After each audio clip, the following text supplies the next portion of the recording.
So it's possibly the most famous letter in modern Jewish history, and it begins with 3 words: Dear Lord Rothschild. Why was it that this letter was sent by the Foreign Secretary to your great-uncle Walter? It's an interesting question because he was really interested in ornithology, although he became interested in Zionism. I think the reason was this, that it was primarily a movement from Eastern Europe, but they didn't clarify who was in charge of that movement. And in addition, it was, after all, in Great Britain. So they felt that the Rothschild family should be the one to whom it was addressed. And Walter was Lord Rothschild, and he was a Zionist. And those really are the background reasons. So Walter received the Balfour Declaration, and I have a copy here. And I wonder if I could possibly ask you to read it for us. Yes, indeed. Yeah. I'm going to put on my spectacles to make sure I read it accurately. His Majesty's government view with favour the establishment of Palestine as a national home for the Jewish people, and will use their best endeavours to facilitate the achievement of this object, it being clearly understood that nothing shall be done which may prejudice the civil and religious rights of existing non-Jewish communities in Palestine, or the rights and political status enjoyed by Jews in any other country. I should be grateful if you would bring this declaration to the knowledge of the Zionist Federation. Yours, Arthur Balfour. And here it is, the Balfour Declaration. What do you feel when you see it here?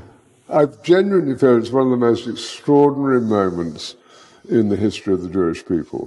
If you think it took 3,000 years to get to this. And of course the Rothschild family then as now filled 2 roles, because it wasn't just a leader of diaspora Jewry, it also played a very significant role in the early years of the establishment of the pioneer communities in Israel as well. I just want to revisit for a moment your cousin Dorothy, who you mentioned, who at an extraordinarily young age, still in her teens, played such a critical role as a go-between and a facilitator for Chaim Weizmann. Can you say a little bit about that? Well, she married my cousin Jimmy when she was 17.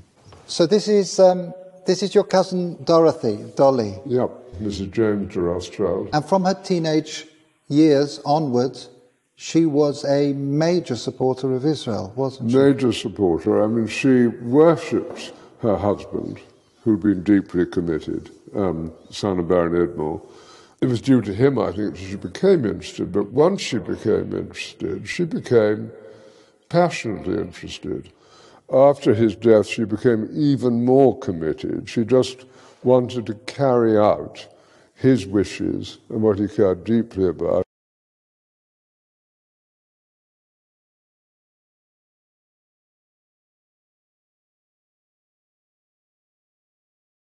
And you can read letters from her to Weizmann and from Weizmann to her when she was only 17. And what she did, which was crucially important, was to connect up Weizmann with the British establishment. I think she also trained him in how to deal. She helped educate how to conduct himself. And it's extraordinary at that age, but she did sort of tell Weizmann, how to kind of integrate, how to insert himself into British establishment life, which he learned very quickly.